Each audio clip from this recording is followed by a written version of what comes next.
ಲಿಂಗಾಯ ನಮಃ. ಶ್ರೀ ಗುರು ಬಸವಲಿಂಗಾಯ ನಮಃ.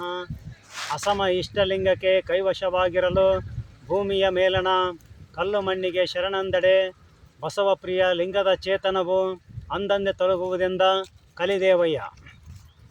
ಪ್ರಕೃತಿಯೇ ಆ ದೇವನಾಗಿ ತನ್ನ ಕರಸ್ಥಲದಲ್ಲಿರುವಂತೆ ಇದ್ದಾಗ ತನು ಮನ ಭಾವಶುದ್ಧತೆಯಿಂದ ಪೂಜಿಸಬೇಕು. ಮರ ಗಿಡ ಕಲ್ಲುಗಳಲ್ಲಿ ಭಾವ ತುಂಬಿ ಪೂಜಿಸುವುದುಂಟು. ಕೆಲವರು ಪುಸ್ತಕಗಳನ್ನು ಓದಿ ಪೂಜಿಸ್ತಿದ್ದಾರೆ. ಆ ಮಂತ್ರಗಳನ್ನು ಕಲಿತು ಅವೆಲ್ಲ ಗುರುಮುಖಿಯನ್ನು ಕಲಿತು ಪೂಜಿಸಿದಾಗ ಏನಾಗುತ್ತೆ, ಅದು ಅಂತರಂಗ ಸಾಧನೆ ಆಗುತ್ತೆ. ಆವಾಗ ನರನು ಹರನಾಗಬಲ್ಲ, ನರನು ನಾರಾಯಣನೂ ಆಗಬಲ್ಲ. ಅಂತಹ ಚೇತನವು ಗುರುಮುಖಿಯನ್ನು ಮಾತ್ರ ಕಲೀಲಿಕ್ಕೆ ಸಾಧ್ಯತೆ ಆಗುತ್ತೆ. ಷಡಕ್ಷರ ಮಂತ್ರ ಏನು ಗುರುವನ್ನು ಕೊಟ್ಟಿರ್ತಾನೋ ಅದರಿಂದ ಆ ಚೇತನವನ್ನು ಬೆಳಕನ್ನು ಮಾಡ್ಕೋಬೋದು.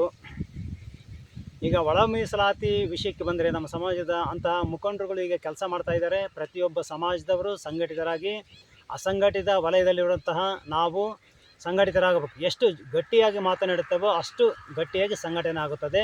ಶಿಕ್ಷಣ ಕೊರತೆಗಳನ್ನು ನೀಗಿಸಬೇಕು. ಆಮೇಲೆ ಮೀಸಲಾತಿ ಕೊರತೆ ನೀಗಿಸಿಕೋಬೇಕು. ಈಗ ಮೊನ್ನೆ ಒಂದು ಉದಾಹರಣೆಗೆ ಕೆಲವು ತುಂಬಿದಾಗ ಸೀಟುಗಳೇ ನಮ್ಮವರಿಗೆ ಸಿಕ್ಕಿಲ್ಲ. ಆದ್ದರಿಂದ ಈ ರೋಸ್ಟರ್ ಪ್ರಕಾರ ಇರ್ತಕ್ಕಂಥ ಸೌಲಭ್ಯವು ಸಿಗದೇ ಇದ್ದಾಗ ಏನು ಮಾಡಬೇಕಾಗುತ್ತೆ, ನಾವು 50 ವರ್ಷಗಳ ಹಿಂದಿನ ಕಾಲದಲ್ಲಿ ಇದ್ದೀವೇನೋ ಅನ್ನಿಸ್ತಾ ಇದೆ. ಅದರಿಂದ ಸರ್ಕಾರವು ಇಂತಹ ಮೀಸಲಾತಿಯನ್ನು ಸರಿಪಡಿಸಬೇಕು.